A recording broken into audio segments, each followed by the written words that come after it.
சிவன் ஏன் தனது பக்தரின் கனவு கோவிலில் தங்கினார் என்பதை பற்றி இப்பதிவில் நாம் பார்ப்போம். வாருங்கள். இந்த சிவன் கதை உங்களுக்கு நிச்சயம் மெய்சிலிர்க்க வைக்கும். முன்னொரு நாள் திருநின்ற ஊர் என்ற ஊரில் பூசலார் என்ற சிவபக்தர் வாழ்ந்தார். அவர் மிகவும் ஏழை.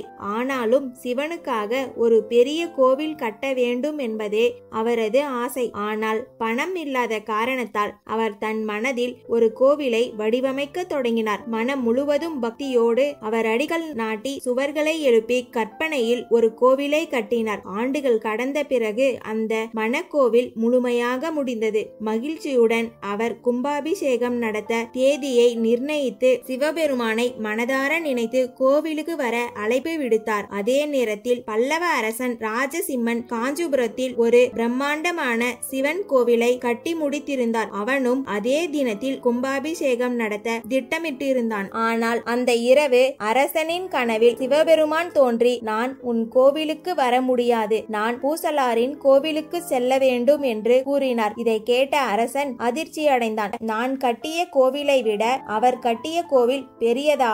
ஏன் சிவபெருமான் அந்த ஏழை ஆன பூசலாரின் கோவிலை தேர்ந்தெடுத்தார் என்று புலம்பினார். பின் அரசர் தெளிவு பெற திருநின்ற ஊர் சென்று அந்த கோவிலை தேடினார். ஆனால் எங்கும் கோவில் இல்லை. அங்கே இருந்தது மனதார சிவனை நினைத்து தவம் புரியும் பூசலார் மட்டுமே. இப்போது உண்மையை உணர்ந்த அரசன் பூசலாரின் பாதத்தில் விழுந்து வணங்கினான். அப்போதே பரமசிவன் பார்வதியுடன் தோன்றி, உன் பக்தி எந்த பொருளுக்கும் அடங்காது, உண்மையான கோவில் என்பது இதுதான் என்று கூறி அவரை ஆசீர்வதித்தார். பின்னர் பூசலாரின் நினைவாக திருநின்ற ஊரில் இருதய ஆலய ஈஸ்வரன் கோவில் கட்டப்பட்டது. இக்கதையின் மூலம் உண்மையான பக்திக்கு பொருள் தேவையில்லை, சுத்தமான மனதை கொண்ட பக்தனையே இறைவனுக்கு மிகவும் பிடித்தவர்.